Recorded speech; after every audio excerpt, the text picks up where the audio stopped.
I've always been around people who have been cooks, and my mum's an amazing cook. Just always put me on a path of I want to make my own food and make people happy with that food. Tasting my grandma's food for the first time sparked something in me, like deep down to I want to do this and see if I can create something.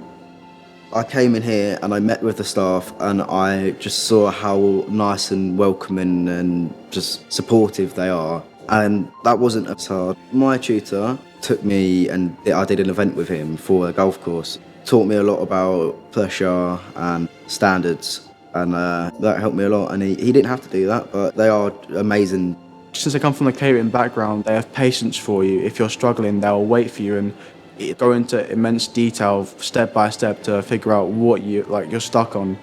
You don't work under your tutor, you work with your tutor. It's just, I think it's a very communal college, I would say. Coming to a course like this, it's amazing and it's good fun. It's calm, it fits my needs. The facilities are amazing here. I have worked in actual kitchens before and this is definitely, it's the same sort of vibe. There's just enough people where it feels professional, but there's just enough where you can always ask for help.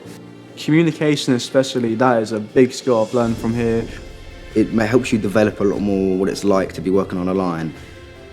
A lot of the time I used to kind of doubt myself when it came to cooking. I did an event for my family.